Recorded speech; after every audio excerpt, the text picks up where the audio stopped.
My land stretched wider than most people in the county realized because it bordered the ridge where the old dam had been built decades ago.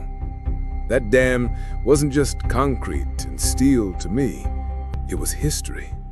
My father helped maintain it, and his father before him. It wasn't government-owned, it wasn't public property, it was private, mine. The land, the water it held back, the valley below, it had been deeded to my family generations ago. But as time passed, suburbs spread, roads lengthened. What had once been quiet farmland slowly transformed. New homeowners arrived, and with them, the machine of progress, the HOA. They came with shiny brochures, promises of community spirit, and visions of new housing developments. To many, they sounded like opportunity. To me, they sounded like intrusion. At first, it was harmless enough. New fences, sidewalks, a neighborhood watch. But with every new family came new construction, edging closer and closer to my boundary line.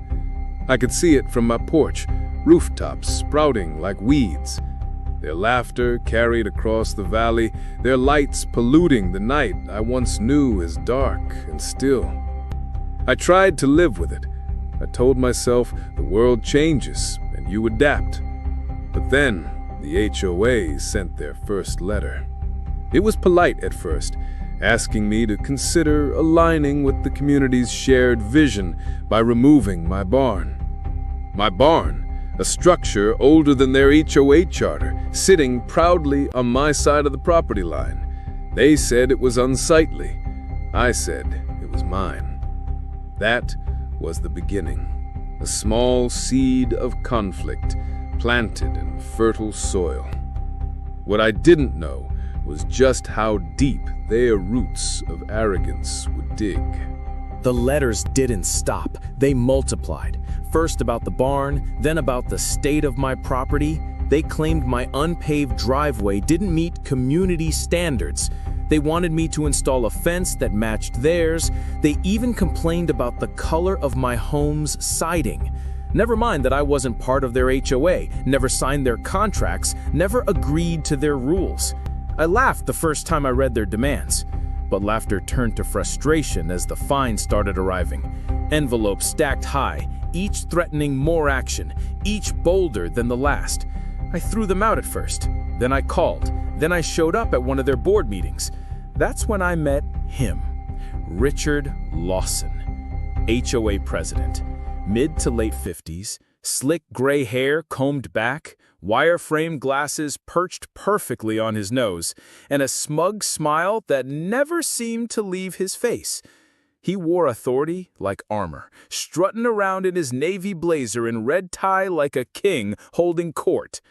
When I confronted him, he leaned back in his chair and said, "Mr. Harper, this community operates under majority rule. You may not like it, but progress doesn't wait for one man." One man. That's all I was to him, an obstacle, an inconvenience, something to bulldoze. I walked out of that meeting with my fists clenched. And days later, the bulldozers came. At first, I thought they were working nearby, expanding the roads, laying new foundations. But then I realized where the trucks were heading. My land, the ridgeline, the valley, 55 homes. They didn't just encroach, they invaded. Without my consent, without my approval, they staked claims on property that belonged to me. I sent letters, they went unanswered. I called lawyers, they told me to prepare for a long, expensive battle. I even called the county, but the HOA had greased the right palms. Permits had been lost, signatures found, boundaries adjusted. On paper, it looked legitimate, but I knew the truth. They had stolen it. And every day, I watched as frame after frame rose. Families cheered as they toured their new homes. The HOA president stood proudly at ribbon cuttings, shaking hands, grinning for cameras, his empire expanding on the back of theft. Inside, rage built. I barely slept. I barely ate. Every glance from my porch reminded me of what they had taken. But worse than the theft was the arrogance. Because Richard came to my door one evening. He handed me another letter, smiling as he said, "You should be grateful, David. We've increased the value of this whole area. You'll thank us one day." I slammed the door in his face, and that night I stood at the dam, hand on the wheel, staring at the floodgates, thinking, planning. Could I really do it? Could I really unleash what waited behind those walls? For weeks, I wrestled with the thought, until the day came when a final letter arrived, one that broke me completely. It wasn't about the barn, or the siding, or the driveway. It was an order, an eviction notice, signed by the board, led by Richard Lawson. They weren't just taking the land, they were taking my home. That was the night I made my decision. The sky was gray when I walked the ridge. Clouds heavy, the air damp with the scent of rain. Below me, 55 homes stood neatly arranged, their streets clean, their lawns green. A picture-perfect neighborhood built on lies. I carried the crumpled eviction notice in my pocket, my fingers clenched around it like a talisman of rage. At the dam, the wheel loomed before me, rusted, massive, silent. My hand trembled as I gripped it.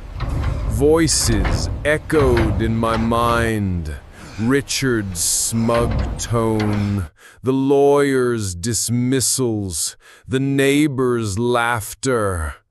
And then, silence.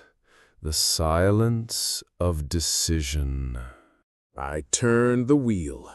The groan of metal filled the air as the floodgates creaked open. At first, just a trickle, then a roar. A torrent surged forward, white and furious, tearing through the valley with unstoppable force.